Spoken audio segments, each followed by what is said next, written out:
You've announced that you want to cut lovely to be the here, Thank you. You've announced that you want to cut the welfare bill by 12 billion, but isn't this yet another Tory pledge undoing some of the bad work you've done over the course of the last 14 years? Why did the welfare bill get so high under a Tory government? Well, we've had COVID, of course, amongst other issues, and that has led to an upsurge in sickness and disability, particularly mental health issues amongst younger people, 16 to 24-year-olds, for example. So that's why we're announcing today that in our manifesto we'll have a commitment to over 500,000 additional talking therapies within the NHS. We will be having mental health teams for every single primary, secondary school in the country and FE college, and we'll have mental health hubs, 150 of those across the country for those aged between 11 and 25. And alongside that, Camilla, of course, what we're doing is reforming the gateway into benefits, which we know from what the OBR tells us, for example, with the work capability assessments changes that we're making, that will mean 440,000 fewer people on those long-term benefits going forward. OK, on D-Day, does the Prime Minister still expect 18-year-olds to do national service when he can't even stay to the end of a service? Well, clearly the Prime Minister accepts that he made a mistake in not attending the international element of those commemorations. He was there incidentally at Portsmouth, and he did attend all the British-led events in Normandy, but he absolutely recognises that he made a mistake to have left when he did. He's issued an unequivocal apology. He uses the words, "I am sorry," and knowing him as I do, I think he will be feeling this very deeply, because he's a deeply patriotic man. And so in terms of supporting veterans, obviously around the cabinet table we have a dedicated cabinet minister, Johnny Mercer, who looks out for veterans affairs. The Prime Minister is completely committed to the really good work that Johnny and others have been doing in better looking after but he's our undermined veterans, that and good indeed work, coming hasn't forward he? with legislation in the next Parliament if we're elected. He's what? I mean, he's undermined that good work, hasn't he? I mean, Johnny Mercer's not happy about this. Penny Mordaunt certainly wasn't happy about it on the Friday night BBC election debate. She said that the Prime Minister was wholly wrong. I appreciate what you're saying about him issuing an apology. Has he personally apologised to the veterans themselves? So I don't know exactly who he's apologised to. I know that he has made a very clear, very public apology, actually. And you mentioned Johnny Mercer's response to this. Amongst the other things Johnny has said, I'm pretty certain that Johnny has recognised the extraordinary commitment that the Prime Minister has shown to veterans and to the great work that Johnny has been doing, looking after veterans' mental health, looking after their housing situation, and going even further now and saying in our manifesto we will have a commitment to bringing in legislation in the next Parliament to enshrine those kind of levels of support into law if we become the next government. I mean, I appreciate the phrase, you know, advisers advise and prime ministers decide, and it was ultimately Rishi Sunak's decision to leave the commemorations early, which, as you say, now regrets. But isn't there a problem with inexperience, incompetence and a degree of arrogance among the Prime Minister's top team? I mean, is it advisable, for instance, Mr. Stride, to have your best friend as your chief advisor? That's not objective, impartial advice, is it? Well, what my observation would be, I don't work very closely at the centre of the campaign, but I do have some dealings with it, is I have always found it extremely professional, very focused. We are the party that is coming out with the bold offering to the British people. For example, in my area, the triple lot plus, which is going to prevent millions of pensioners being dragged into income tax in the years ahead. This is important, Camilla, because the Labour Party is saying they will not support that. So they are prepared under Labour to see millions of pensioners paying income tax and paying more tax if they're already paying tax. And that is what you're going to get under a Labour government. And these are the big issues of this election.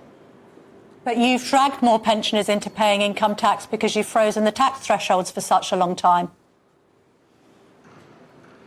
So you have to look at where you are with the current fiscal arrangements and then ask the questions, do we leave taxes where they are, put them up or take them down? We've taken a decision to take those taxes down for pensioners. Labour have taken a decision to put them up. And of course, what we have done is supported pensioners' incomes really strongly. So since 2010, the state pension has gone up by £3,700. Under Labour, we had the fourth highest level of pensioner poverty in Europe. And that's because they gave us the 75p increase for pensioners. So you know what you're going to get under us, pensioners being out of tax, and you know what you're going to get under Labour, people paying more tax, including pensioners. A few things have been reported this morning just in reaction to the D-Day debacle. First of all, that the Prime Minister isn't really that interested in international affairs or going to these major events, and that actually David Cameron is the de facto PM on the international stage. I mean, it did look like that in that photo, didn't it?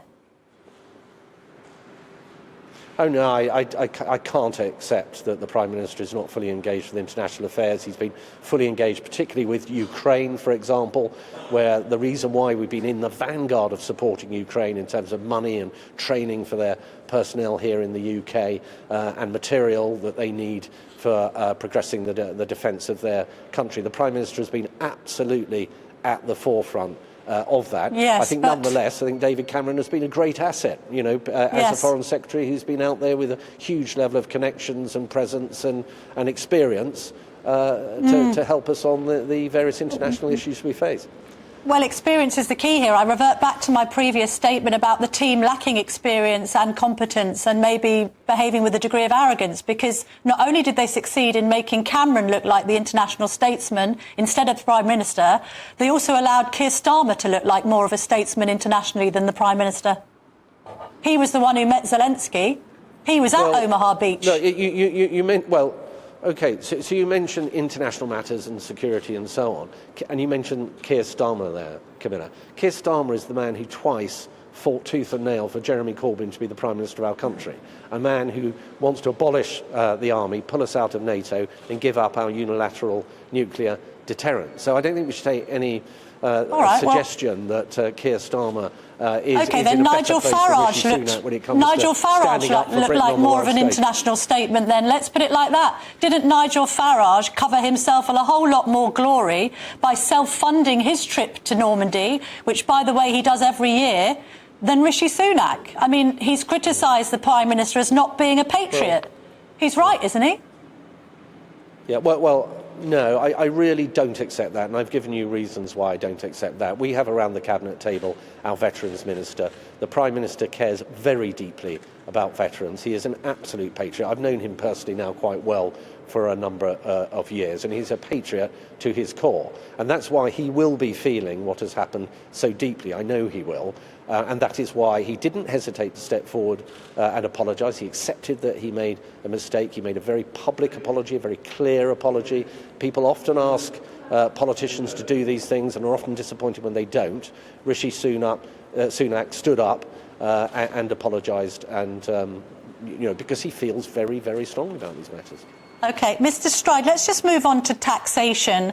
Obviously, you've made this claim of the Labour Party adding £2,000 to household tax bills.